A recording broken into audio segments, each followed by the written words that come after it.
Well, I'm in Las Vegas at the International Building Show. It's been really exciting. This is the last day of the show, and I ran into my good friend, Sara Gutterman, who I'm going to have introduce herself shortly. This has been an incredible week and seeing all kinds of different new technologies on almost every front that you can think of. But let me introduce Sara. Hi, Andrew. I'm Sara Gutterman. I'm the CEO of Green Builder Media, and it's a pleasure to be here with you today, as always. Thank you for taking the time to meet with me. Absolutely. Anytime. Yeah, great. So what I wanted to probe, Sara, I know with Green Builder Media, you're covering everything that's in the sustainability front, the health and wellness area, and you see all kinds of things. Can we get a little sneak peek into some of the things that you're seeing in particular in the wellness, real estate, healthier homes area? Absolutely. You know, we really started seeing a big interest in healthy home and just health and wellness within the home, even before the pandemic, specifically as millennials got into the housing market. It really shifted from something that was a nice to have to a baseline expectation for that generation as they started purchasing homes.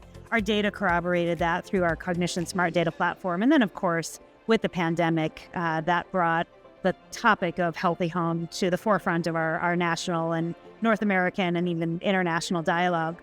And we really haven't gone backwards since the pandemic. So we're seeing a lot more interest across all of the generations that we track. So boomers, Xers, millennials, and Gen Zs, and now also Gen Alphas, who are going to start entering the housing market within the next 4 to 5 years. The oldest Alphas are going to start purchasing homes by 2029, 2030. We're seeing a lot of interest in proactive indoor air quality systems that can sense toxins, VOCs, CO2, dust, etc. in the home, and then proactively turn on vent fans or range hoods, in addition to just sending alerts to homeowners. So it's not just the text alerts, but it's actually proactively turning on our ERV systems. Speaking of ERVs, we're seeing a huge increase in interest in ERVs, ventilation, air purification as well. In addition to non-toxic materials, and then antimicrobial surfaces is something that, especially with millennials and Gen Zs, is top of mind for them. And again, we have some very recent Cognition Smart data that shows that there is a lot of pull-through for these types of products and systems from these younger generations in particular. That's amazing. And is your sense that this is a push from the industry or a pull from the market?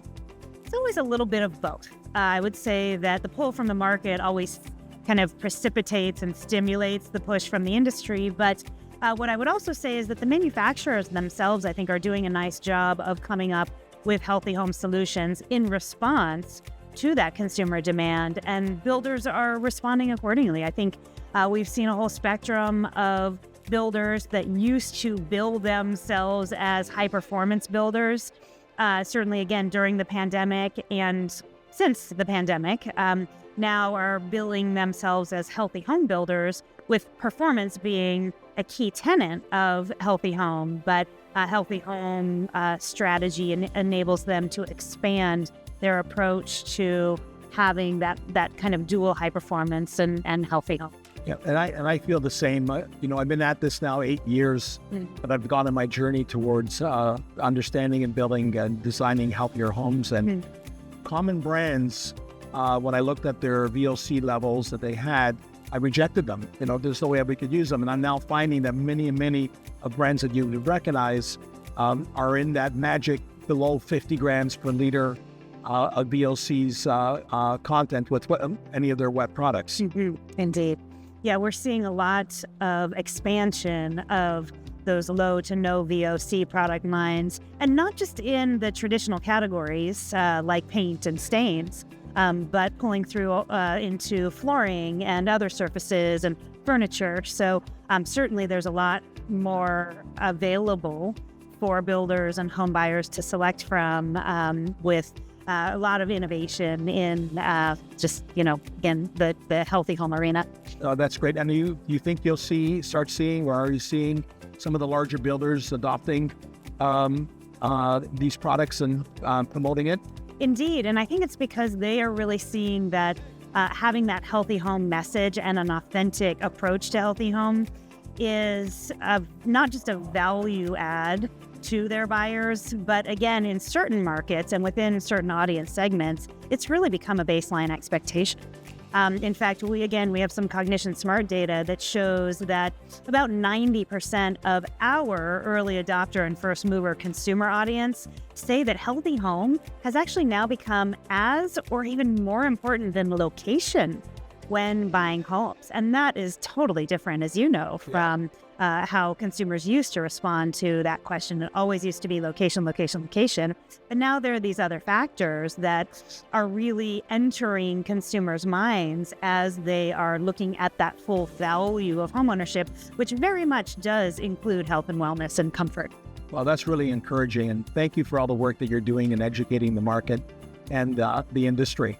Anyway, I stole you from the show.